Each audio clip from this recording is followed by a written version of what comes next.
The Big Orange Circus came to Madison Square Garden last night. The clueless Klux Klan showed up in force for what I think may have been the nuttiest Trump event of all time, and that includes the press conference he had last week to talk about Trump made such a mess with Puerto Ricans, they're now throwing paper towels at him. It was ugly, it was mean, it was hateful, it was racist, anti-Semitic, it was stupid. They really pissed off Puerto Ricans to the point where Bad Bunny had to get involved, and that's when you know you got a problem. Did you hear about Trump's latest meltdown? Grumpy Trumpy lost his cool after Jimmy Kimmel spilled the beans on his messy love life. Kimmel called Trump's recent rally the nuttiest event of all time. But that was just the appetizer. Wait till you hear what else he dug up about the orange turd's past flings. Before we move on, I'd like to ask you a small favor. If you appreciate this content, please take a second to like this video and subscribe to the channel. Over 98% of you watch the videos without subscribing. It costs you nothing, but it makes a huge difference to us. So, did you click the subscribe button? Great, thank you so much. Now, back to the video. Ladies and gentlemen, buckle up because Jimmy Kimmel just took us on a wild ride through Trump's latest rally. And let me tell you, it was nuttier than a squirrel's winter stash. Kimmel didn't pull any punches when he dubbed this shindig the nuttiest Trump event of all time. I'm disappointed because I remember a time when Dr. Phil thought Donald Trump was a dangerous narcissist, and the reason I remember it is because he said it to me. I just wonder if he might lack in diplomacy. I see. And do you think that he is a narcissist? Do you think would you say that he is a narcissist? What a rally this! What a lineup this!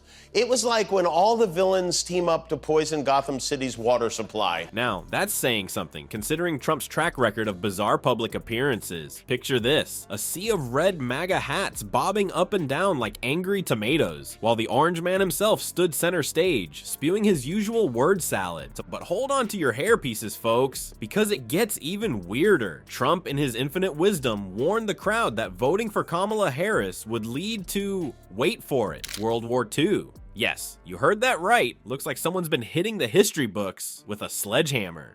Kimmel, quick as ever, quipped, "Seems like Trump's not just trying to rewrite history, he's trying to relive it." I mean, come on, Donald. World War II. That ship has sailed, sunk, and been turned into a Netflix documentary. But wait, there's more. Trump told his adoring fans that their kids might get draft notices. This coming from a guy who dodged the draft faster than he dodges questions about his tax returns. Talk about irony so thick you could spread it on toast. Melania Trump made a rare appearance in compliance with Section 3, subsection 2.7 of her prenuptial agreement. Good evening, New York City, our hometown. Let's seize this moment and create a country for tomorrow. In her still today, To me, there's nothing more beautiful than watching a man and his wife try not to smudge each other's bronzing cream, you know? And the crowd, they ate it up like it was the last hamburger at Mar-a-Lago. It's like they're living in an alternate reality where facts are optional and Trump's word is gospel. Maybe they should rename MAGA to Making Alternate Facts Great Again. Kimmel, ever the voice of reason in this circus of absurdity, summed it up perfectly. It's not a political rally, it's a support group for people who think reality has a liberal bias. Ouch, that's gotta sting more than a spray tan mishap. Looks like our old pal Trump's found a new hobby, throwing digital tantrums on Truth Social. Who needs rallies when you can rant from the comfort of your gold-plated toilet, right? Kimmel's been keeping tabs on the Orange Menace's online meltdowns, and boy, it's a doozy. One minute, Trump's picking a fight with Oprah, the next he's bragging about saving flavored vaping, because that's what real presidents do, folks. They solve the pressing issues of Chex Notes,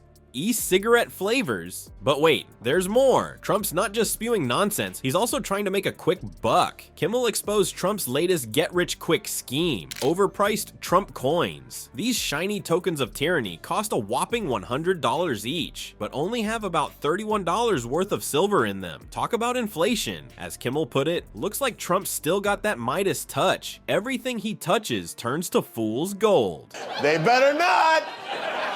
Try again. That's right. They better not, or a farting 80-year-old in bankruptcy court will make them pay dearly. This appearance, it was as if they caught her in a glue trap at Saks Fifth Avenue and dragged her there. and I gladly stand up next to you. whole event, his whole platform is immigrants are dangerous, immigrants are killing our country, we have to stop the immigrants. And now, from Slovenia, please say hello to our former First Lady Melania Trump. And let's not forget Trump's bizarre claim about Oprah. Apparently, she once asked him to be on her last network TV show. Trump, ever the humble bragger, said it was his honor to do it. Honor, more like free publicity. Am I right? But here's the kicker. While Trump's busy playing keyboard warrior and hawking overpriced coins, he's also making wild claims about his past achievements, like bragging about saving flavored vaping in 2019, because nothing says presidential legacy like fruit-flavored nicotine addiction. Kimmel, always ready with a zinger, summed it up perfectly. Trump's social media addiction is like watching a train wreck in slow motion. You want to look away, but you just can't. It's like a game of 6 degrees of Trump's grudges. Who's he gonna blame next? The Tooth Fairy? Well, folks, it looks like our favorite reality TV star turned politician has been caught with his hand in the cookie jar. Or should I say, someone else's cookie jar. Jimmy Kimmel decided to take a little trip down memory lane, back to the days when Trump was just a guy with a bad haircut yelling, "You're fired," on The Apprentice. But it turns out there was more drama going on behind the scenes than in front of the cameras. Kimmel, always ready with a zinger, couldn't resist poking fun at Trump's transition from TV to politics. Trump's boardroom was about to get a whole lot less comfy. Turns out running a country is a bit different from telling Gary Busey he's fired, he quipped. But that was just the appetizer in this feast of Trump roasting goodness. The late night host then dropped a bombshell that would make even the most scandalous reality show blush. Apparently, while Trump was busy firing contestants left and right, he was also busy with some behind the scenes shenanigans that hinted at his messy love life. Kimmel joked Trump's catchphrase was, "You're fired," but it looks like he was the one playing with fire. But wait, there's more. Kimmel revealed that Trump's unpredictable nature wasn't just for show. Behind the scenes, the orange-hued host would sometimes refuse to fire contestants that producers wanted gone, just to mess with everyone. It's like he was practicing for his future role as chaos in chief. Kimmel couldn't resist drawing parallels between Trump's TV antics and his political career. Trump's transition from TV to politics was like watching a clown car crash into the White House. And now we know why the car was so crowded, he joked, hinting at the many scandals that have followed Trump from the boardroom to the Oval Office. Alright folks, we've just witnessed Jimmy Kimmel serving up a comedy feast, and Trump's the main course. But let's not forget, while laughter might make us feel better, it's not gonna fix our country's problems. Kimmel's got a point. Voting is the real medicine we need. Don't let the future of our nation be decided by people who think kafef is a legit Scrabble word. Stay tuned, stay informed, and for crying out loud, please vote. Because if we don't, we might end up with a president who thinks windmills are secret cancer-causing agents. And trust me, that's not the kind of winning any of us signed up for. Remember, democracy isn't a spectator sport. It's more like a group project where if you don't do your part, the class clown might end up running the show. And we've all seen how that turns out. It's about as pretty as Trump's spray tan in a rainstorm. So let's keep laughing, but more importantly, let's keep voting.